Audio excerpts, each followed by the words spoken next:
Assalamualaikum warahmatullahi wabarakatuh dan salam sejahtera kepada semua pelajar dan juga pendengar. Kali ini kita bincangkan pula mengenai satu subtopik iaitu improper integral. Boleh? Okey, now kita start dengan proper integral. So ini nampak dekat sini ya, ini adalah case kalau kita sebut proper integral, bermaksud kita katakan dia sebagai dalam normal case lah. Maksud dia kita nak integrate suatu function, nak mencari luas di bawah graf dia ya, kita diberi selang A dengan B. So jadi kita pun buat macam biasa kan, A kat sini, B dekat sini, lepas tu kita pun integrate seperti biasa dan kita dapat hasil kita. Ini adalah normal case, ini belum lagi improper ya. So ini adalah bounded interval, kita sebut bounded interval dan dia adalah continuous. Ini case yang biasa. Boleh? So sekarang ni kita start masuk improper apabila kita bertembung dengan dua keadaan. Satu adalah kalau dia unbounded. Tadi bounded, sekejap. Ini adalah bounded interval dan dia continuous. Kita start improper apabila kita bertembung dengan dua case. Yang pertama, kalau dia unbounded. Unbounded tu apa? Unbounded interval tu bermaksud ada infinity pada integral. Ada tiga case. Sama ada case yang pertama, nampak tak kat sini? A kepada infinity, negative infinity sehingga B, dan kedua-duanya adalah infinity. Boleh? So yang penting adalah pada selang tu, pada integral itu ada infinity, sebab infinity tu akan create problem bagi kita. So kita kena solve that part. So jadi kalau kita nampak yang ini kan, integration of the given function ada A tu is a number lah ya, lepas tu ada infinity. So kita kena cater yang ini, kita kena selesaikan ini. Ada cara dia lah. Yang kedua, untuk the unbounded interval, kita ada katakan negative infinity B. So B dekat sini, negative infinity dekat sini. So kita kena cater yang ini. Dan yang bentuk yang ketiga adalah both integral ini adalah infinity. Infinity dan juga minus infinity for the given function. Macam mana nak buat ini? Saya dah permudahkan kepada kamu semua. Kebiasaannya dalam case yang both infinity macam ni, kita akan setkan dia punya asymptote dia ya. Vertical asymptote dia adalah kosong ya. So soalannya adalah, adakah dia mesti kosong? Jawapannya tidak. Dia boleh, asymptote dia boleh berbeza. Dia mungkin, contoh ini mungkin bukan kosong, mungkin satu, mungkin dua, misalnya macam tu. Okey, ini cuma dalam kes-kes yang biasa. Kalau kita jumpa macam ni, normally kita akan pecahkan dia kepada dua bahagian, iaitu macam ni lah. Kita, maksud dia dekat sini adalah kosong. So kita pecah dia kepada dua bahagian. So sebab itu kita dapat the first part and the second part. Bila nampak di sini, nampak dekat sini, kita ada problem sebab integral ini ada negative infinity kat sini kan. Maka untuk yang ini kita kena cater this part. Dan untuk yang part kedua pula, kosong ni nombor, tak ada masalah. Tapi dekat sini masalah sebab dia infinity. Maka kita kena cater dia. Boleh tak? So itu adalah tiga case bagi unbounded interval di mana ada infinity. Boleh? Okey. Seterusnya, ini susah. Iaitu dia nampak macam bounded. Nampak tak kat sini? Tak ada infinity pun. Tetapi sebenarnya dia discontinuous. Contoh. Nampak tak ini? Saya dah buat contoh kat sini. Contohnya, nampak tak? Contohnya function dia adalah 1 per x kuasa 2. Tapi dekat sini tak ada pun infinity. Clear? Dia tak ada infinity. Jadi, kalau kita beranggapan kita nak selesaikan macam biasa, maka kita salah. Sebabnya, function ini secara umum dia daripada negatif 2 ke 2 ini, it is not continuous. Cuba lihat graf ni. So maksud dia dekat sini kita kena tahu juga beberapa bentuk bagi basic graph. Contohnya 1/x kuasa 2 sebenarnya bentuk dia dah ini. Nampak tak? Kalau kita nak cari luas di bawah graf daripada negatif 2 hingga 2, macam mana kita nak dapat? Sebab this part is, dia kan ke atas. Dia adalah infinity, betul tak? Kan? So, jadi dia is not continuous. So, cara dia adalah kita kena pecahkan dia kepada dua bahagian. Kita kena identify the asymptote. Boleh? Ini adalah vertical asymptote, iaitu persamaan dia adalah x sama dengan kosong. Jadi dekat sini, dekat tengah-tengah sini, sebenarnya kita kena buat kosong dekat situ. It depends pada function tu sendiri. So dekat sini kita ada negatif 2 kosong dan kosong 2. So jadi kita ada macam ni lah. Nampak kat sini? Asal dia adalah yang ini ya. Tapi oleh sebab kita tahu function ini adalah discontinuous, walaupun nampak bounded, sebenarnya tak boleh buat macam biasa. Ini still, dia akan jadi improper punya. Pecahkan kepada dua bahagian macam ni. Jadi, kita letaklah negatif 2 kosong dan juga kosong dan 2. Nombor mana yang problem? Nombor yang problem adalah kosong. Ini problem. Maka kita kena cater yang ini. Yang ini, mana problem? Ini dia problem. Maka kita kena cater yang ini. Maksud dia, kalaulah dia discontinuous, kita kena buat dua benda. Nampak? Kena buat dua benda. Sebab kedua-dua ini adalah improper integral. Clear? Okey, saya ulang semula. Ada dua kes. Satu yang melibatkan infinity.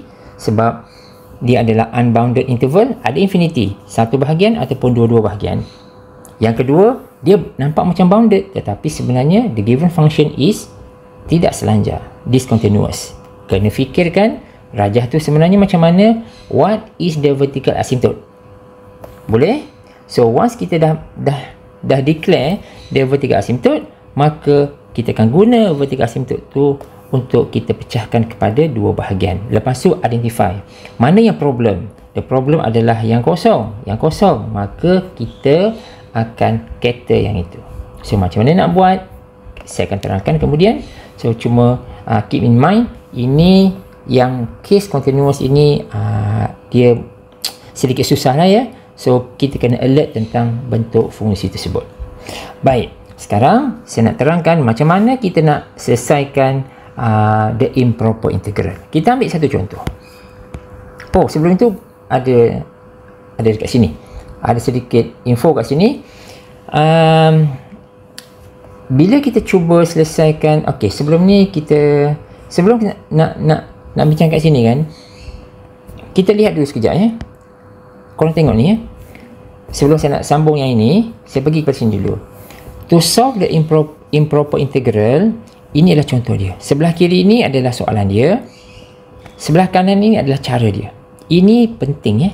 Ini penting. Dari aspek penulisan, ini adalah penting. Sebab tiba-tiba muncul limit dekat sini. Clear? Okay. By looking at the integral, kita tahu ini adalah unbounded punya cases. Sebabnya ada infinity. Yang 5 ni tak ada problem. Yang problem tu adalah infinity tu. Jadi, apa yang perlu kita buat adalah kita kena setkan menjadi satu variable yang lain. Katakan A lah, katakan. Nak buat B pun boleh. C pun boleh. D pun boleh. Apa-apalah. So, kita setkan jadi satu variable A katakan. So, maknanya instead of kita letak infinity, kita dah tukarkan dia jadi A. Nampak tak? A. Lepas tu, set up limit. Kena set up limit. Limit tu parking dekat sini. So, maksud dia yang A yang baru kita tulis itu, limit dia adalah A approaches to infinity. Boleh? So, ini adalah our first line of the solution. Ini kena betul. Ada markah dekat sini.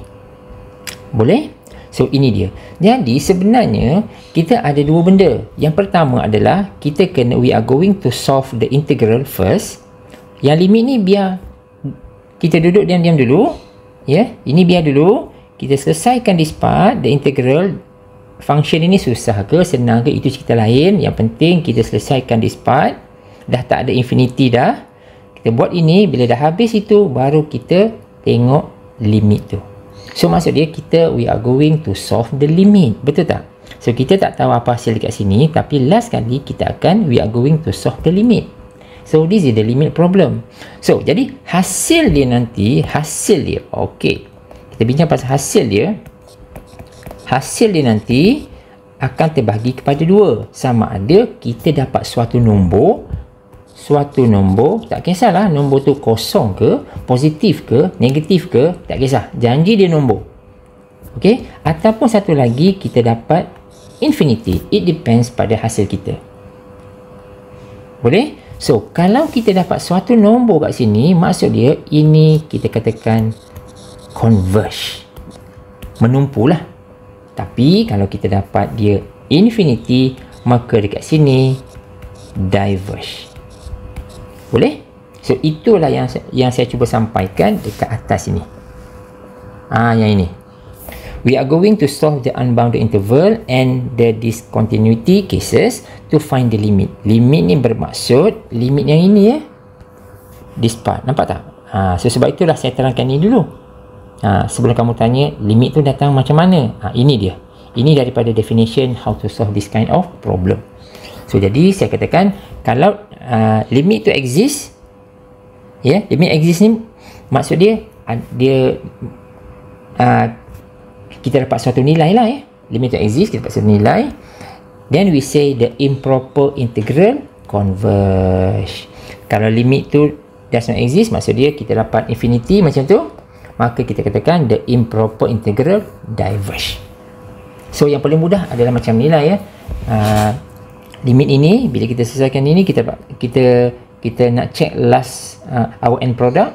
Kalau jawapan kita ada nombor, maka the improper integral converge. Kalau kita dapat infinity, kita katakan the improper integral adalah diverge. Diverge tu apa? Mencapai kalau converge tu dia menumpu kan. Ini adalah mencapai. Okey, itu adalah cara dia. So kena ingat yang ini ya. Ini kena ingat. Okey, kita ada contoh kat sini 1 2 3 saya tunjukkan semua solution dia. Cuma kebetulan ini adalah semua converge ya. Dan dekat sini dia punya kita ada satu indikator yang penting sebab soalan nombor 1 ada infinity, soalan nombor 2 ada infinity, soalan nombor 3 pun ada infinity. Jadi semua tu adalah unbounded cases. Sini contohlah. So kamu boleh cuba soalan kat sini. Sebenarnya ada lagi kat sini ya. Kamu tengoklah ya. Kamu kena cuba yang ini. Contohnya soalan nombor 11 dan juga nombor 13. Nampak tak? 11 dan 13, kalau kamu tengok dia punya unbounded cases dia, dua-dua ni adalah negatif dan negatif infinity dan infinity kan. So jadi kita kena pecahkan dia. So maksudnya dekat sini macam yang sebut tadi, sini adalah kosong, sini adalah kosong. So macam tu lah. Kena buat dua lah. Dia ada dua ada dua bahagian. So macam tu. Dan ada juga contoh-contoh yang lain. Misal dia ini nampak tak kat sini? Nampak macam dia bounded cases. Tapi cuba tengok function ini. Ini dah saya terangkan dalam contoh yang atas tadi kan. Ini dia discontinuous tau. Cuba kamu check 1 per x kuasa 2 tu rajah dia macam mana. Ini pun sama. Cuba kamu tengok 0 dengan 3. Jangan tengok ini. Kalau ini nampak macam okey. Tapi adakah function ini continuous? So check dekat mana-mana device, check yang ini. Rajah ni macam mana? Ini pun sama juga. Ini pun sama juga. So boleh cubalah So boleh cuba kat situ. So kita fokuskan kepada how we are going to solve the improper integral punya langkah-langkah dia. Okey, kita tengok yang pertama.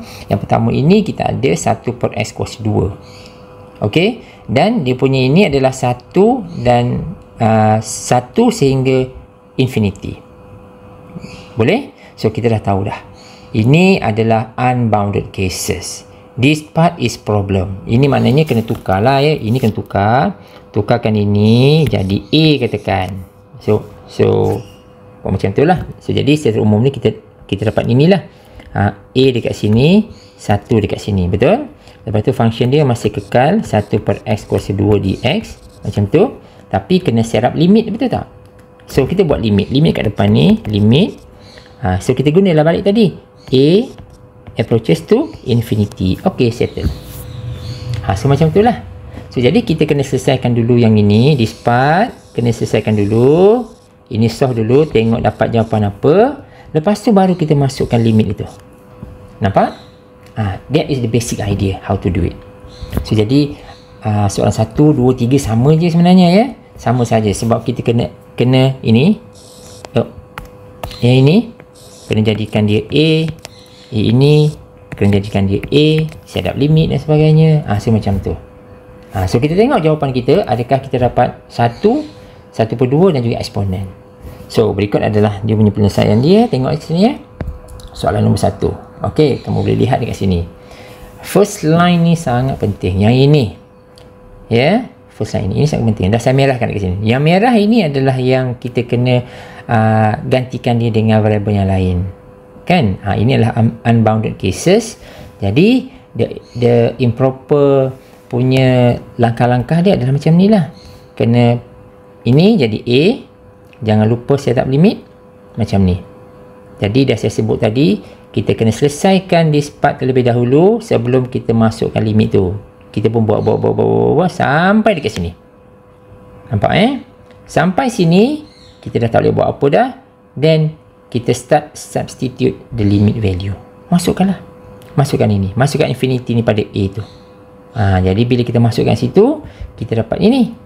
Negatif 1 per infinity tambah 1. 1 per infinity adalah kosong. So, kosong tambah 1 dapat 1. Okey.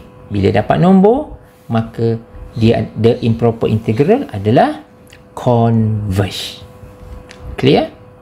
So, itu yang nombor 1 lah. Soalan nombor 2, sama juga kat sini. Ini adalah the matter of integral punya solution je lah ya.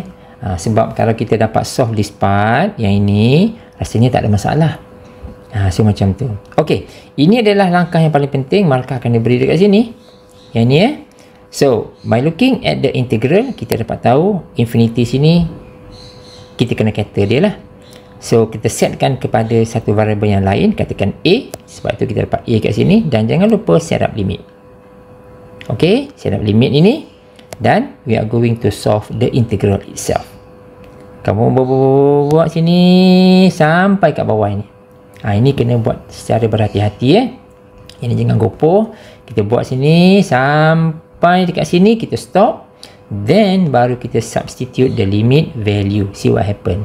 Okay, kalau bila kita try to substitute the limit value, kalau ada mana-mana bahagian yang memberikan jawapan 0 per 0 ke, infinity per infinity ke, jangan lupa kita kena apply the L'Hopital seperti biasalah yang mana-mana jumpa macam tu terus kena buat macam tu. Okay, so jadi bila kita substitute the limit value, kita dapati yang this part adalah kosong, yang 1/2 ni tak ada kacau apa-apa, remain there, dan kita dapat jawapannya 1/2. It's a solid number here. So maka kita katakan the improper integral is converge. Boleh? So itu cara dia. Dan yang ketiga, ini dia. Nampak panjang ni sebenarnya kita nak setting je di kita punya penyeraan. Dia tak ada apa-apa. Okay, so sekarang ni this is the question, this is the problem. Setkan dia dengan satu variable yang lain, dia akan jadi A katakan. Jangan lupa, don't forget to set up the limit. Ada negative infinity, remain negative infinity. Jangan ubah tak tentu pasal, nanti akan jadi salah. Lepas tu try to solve this part. Bila solve this part, pelan-pelan kita dapat sampai sini. Sampai sini kita dah tak boleh buat apa-apa dah.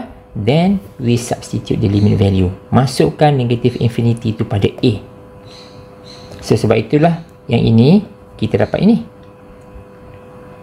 Kan? Eksponen negative infinity. So kita nak cantikkan sikit kita punya penulisan. Kita tahu bentuk macam ni adalah setara dengan ini. Nampak? So jadi 1 per eksponen infinity. Okay, so jadi eksponen infinity ni kita tahu dia adalah infinity. So this part secara keseluruhannya kita dapati dia adalah 1 per infinity, which is equal to 0. Yang eksponen kat sini jangan kacau lah, kan? So jadi last kali kita dapat eksponen tolak kosong, kita dapat eksponen. Boleh nah? So jadi again eksponen ni is a number. So jadi kita katakan the improper integral is converge. Boleh nah? So itulah penyelesaian bagi ketiga-tiga contoh tadi. So kita ada latihan dekat sini yang kamu boleh cuba. Dah saya buat reminder ya. So beberapa case kat sini nampak macam mudah. Contohnya macam ni kan. Ini jelas menunjukkan kosong hingga infinity. So the problem arise here. So kena set up ini jadi A katakan. Lepas buat macam biasa. Ini contohnya 11, 13 ini both integral di sini adalah dua-duanya adalah infinity. So kita pecahkan dia punya tengah-tengah ni asymptot dia adalah kosong. Cuba buat macam tu. So cuma ada dua bahagian lah nanti ya. Ada dua bahagian. Kena buat satu persatu. Kena tunjukkan lah. Yang ini pun sama. Ada banyak benda yang sama kat sini. Lepas tu the third part adalah yang bahagian yang discontinuous. Maksud dia contohnya inilah ya. Ini nampak dia tak ada infinity pun dekat sini. Semua nombor. Tapi tak boleh kira macam biasa. Sebab dia ada vertical asymptot dekat situ. Kena tahu rajah ni macam mana. Baru kita boleh declare asymptot dia macam mana. Boleh nah? So kena tengok-tengok dululah. Contohnya macam ni kan. Ini kena tahulah rajah dia macam mana. So jadi then baru kita tahu asymptot tu dekat mana sebenarnya. Boleh? So kamu boleh cuba yang ni. Kita akan buat perbincangan di waktu yang lain. So saya rasa sampai sini dulu teaching video untuk improper integral. So kita sambung pada topik yang lain. Okay, thanks for watching. See you in the next video.